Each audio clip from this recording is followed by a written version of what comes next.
പ്രിയമുള്ളവരെ, എല്ലാവർക്കും നമസ്കാരം. ഒരു നിമിഷം സത്യസന്ധമായി ചിന്തിക്കൂ. നിങ്ങൾ എത്ര വർഷമായി കഠിനമായി ജോലി ചെയ്യുന്നു? എത്ര സമയം നിങ്ങൾ പണത്തിനായി ചെലവഴിക്കുന്നു? എത്ര പ്രാവശ്യം നിങ്ങൾ വിചാരിച്ചിട്ടുണ്ടാവും ഇനി കുറച്ചുകൂടി സമ്പാദിച്ചാൽ ജീവിതം സെറ്റാകുമെന്ന്? പക്ഷേ ഇന്നുവരെ എന്തുകൊണ്ട് സാമ്പത്തിക സ്വാതന്ത്ര്യം കൈവന്നില്ല? എന്തുകൊണ്ട് മാസാവസാനം അക്കൗണ്ട് വീണ്ടും ശൂന്യമാകുന്നു? എന്തുകൊണ്ട് നിങ്ങൾ കൂടുതൽ പരിശ്രമിച്ചിട്ടും പണം നിങ്ങളുടെ കയ്യിൽ നിൽക്കാറില്ല? കാരണം പ്രശ്നം നിങ്ങളുടെ വരുമാനത്തിൽ മാത്രമല്ല, പ്രശ്നം നിങ്ങളുടെ സമ്പാദ്യശീലങ്ങളിലാണ്. അതെ, നിങ്ങളെ ദരിദ്രനാക്കി നിർത്തുന്നത് ചില രഹസ്യശീലങ്ങളാണ്. അവ സാധാരണ തെറ്റുകൾ പോലെ തോന്നും, പക്ഷേ വർഷങ്ങൾക്കിപ്പുറം അവയാണ് നിങ്ങളുടെ ജീവിതത്തിന്റെ ദിശ നിർണയിക്കുന്നത്. ചാണക്യൻ പറഞ്ഞിട്ടുണ്ട്, ചെറിയ പിഴവുകൾ പോലും കാലക്രമേണ വലിയ നാശം വിതറും എന്ന്.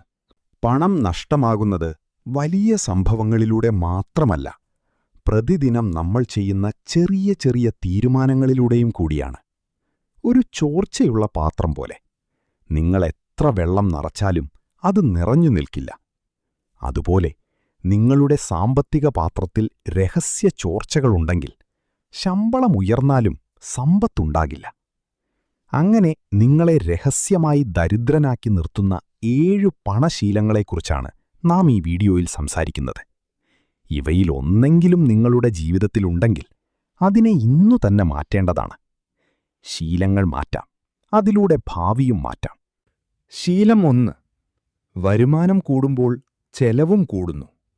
ഇതാണ് ഏറ്റവും അപകടകരമായ ശീലം.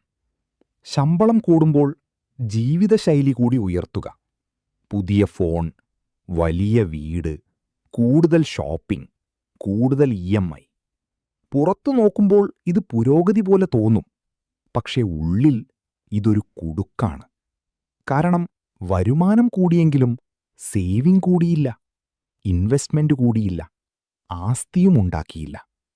അപ്പോൾ നിങ്ങൾ യഥാർത്ഥത്തിൽ സമ്പന്നനാകുന്നില്ല, കൂടുതൽ ചെലവേറിയ ജീവിതം നയിക്കുന്നു എന്നു മാത്രം.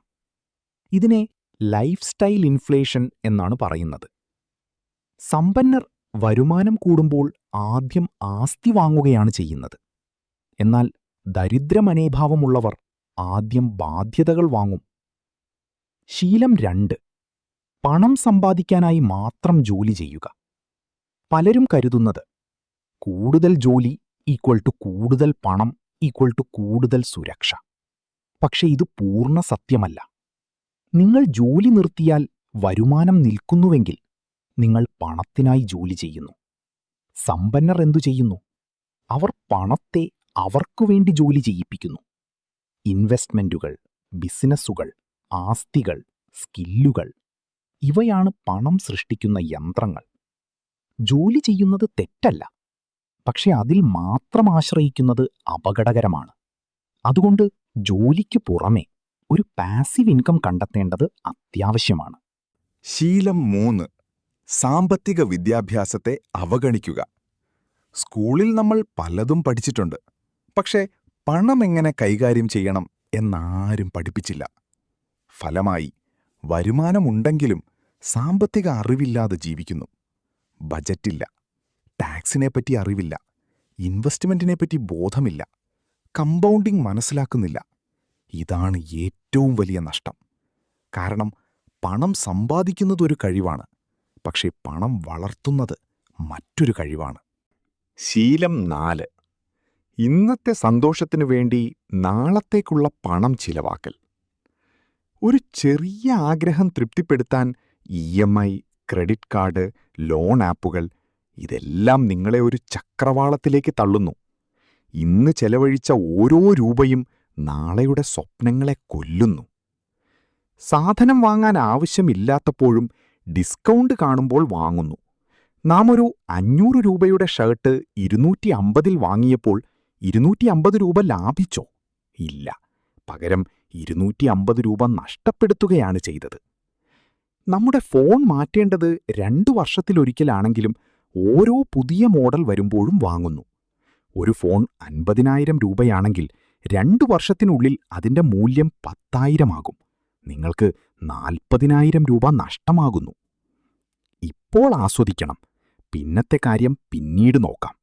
ഇതാണ് പലരുടെയും സമീപനം. പക്ഷേ ഓരോ ചെറിയ ആകസ്മിക ചെലവും നിങ്ങളുടെ ഭാവിയിൽ നിന്ന് കടമെടുക്കുന്നത് പോലെയാണ്. ഇൻസ്റ്റന്റ് ഗ്രാറ്റിഫിക്കേഷനാണ് ദീർഘകാല സമ്പത്ത് നശിപ്പിക്കുന്നത്. സമ്പന്നർ ഭാവിക്കായി ഇന്നത്തെ ചില ആഗ്രഹങ്ങൾ മാറ്റിവെക്കും. ദരിദ്രശീലമുള്ളവർ ഇന്നത്തെ ആഗ്രഹങ്ങൾക്ക് വേണ്ടി ഭാവി വിറ്റുതുലയ്ക്കും. ശീലം 5. റിസ്കിനെ ഭയക്കുക. സുരക്ഷിതമെന്ന പേരിൽ പലരും ഒരേ സ്ഥിതിയിൽ തുടരുന്നു.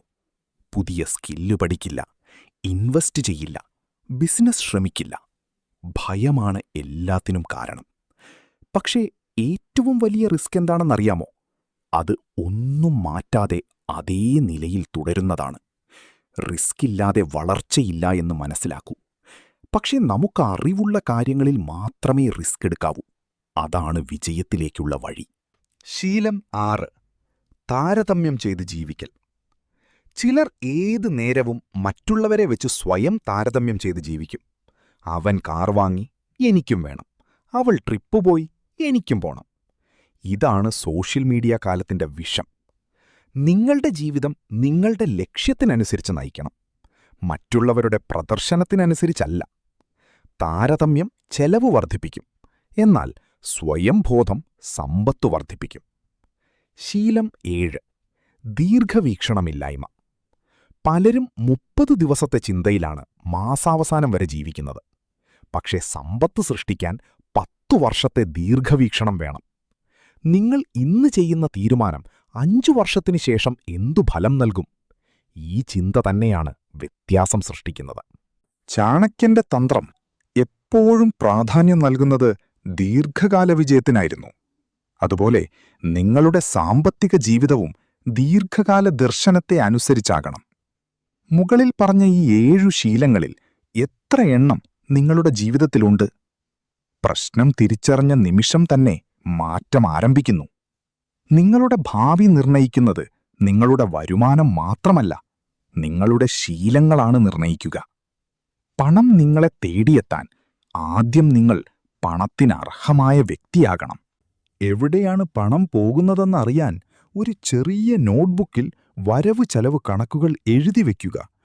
ഓരോ രൂപയും കണക്കാക്കുക.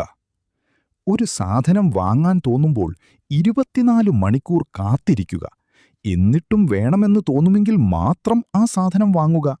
ഒരുപക്ഷേ 24 മണിക്കൂർ കാത്തിരിക്കുമ്പോൾ നിങ്ങൾക്കാ സാധനം ആവശ്യമില്ലെന്ന് മനസ്സിലാകും. ശമ്പളം കിട്ടിയ ദിവസം കുറഞ്ഞത് 10% നിക്ഷേപിക്കുക. ഇത് നിങ്ങളുടെ ഭാവിയെ സംരക്ഷിക്കും. സാമ്പത്തിക സ്വാതന്ത്ര്യം ഒരു സ്വപ്നമല്ല, അതൊരു സംവിധാനമാണ്, ഒരു മനോഭാവമാണ്, ഒരു ശീലമാണ്. ഇന്നു മുതൽ ചെറിയ മാറ്റങ്ങൾ തുടങ്ങൂ. ചെലവു ചെയ്യുന്നതിൽ ബോധവാനാകൂ. നിങ്ങളുടെ പഠനത്തിൽ നിക്ഷേപിക്കൂ. പണം വളരാൻ അനുവദിക്കൂ. ഒന്നോർക്കുക, ദരിദ്രത എല്ലായ്പ്പോഴും പണത്തിന്റെ അഭാവമല്ല. ചിലപ്പോഴത് ശരിയായ ശീലങ്ങളുടെ അഭാവമാകാം. നിങ്ങളുടെ കഥ മാറ്റാൻ ഇന്നും വൈകിയിട്ടില്ല. ഒരു പുതിയ സാമ്പത്തിക ഭാവി, ഒരു പുതിയ ജീവിതം, ഒരു പുതിയ വ്യക്തിത്വം. അത് ഇന്നത്തെ തീരുമാനത്തിൽ നിന്നാണ് തുടങ്ങുന്നത്. കാരണം സമ്പത്ത് ഭാഗ്യത്തിൽ നിന്നല്ല ഉണ്ടാകുന്നത്, അത് ശീലങ്ങളിൽ നിന്നാണ് നിർമ്മിക്കപ്പെടുന്നത്. നമ്മുടെ ഈ വീഡിയോ ലൈക്ക് ചെയ്യൂ, ഷെയർ ചെയ്യൂ. എല്ലാവരും സമ്പന്നരാവട്ടെ. എല്ലാവർക്കും നന്ദി.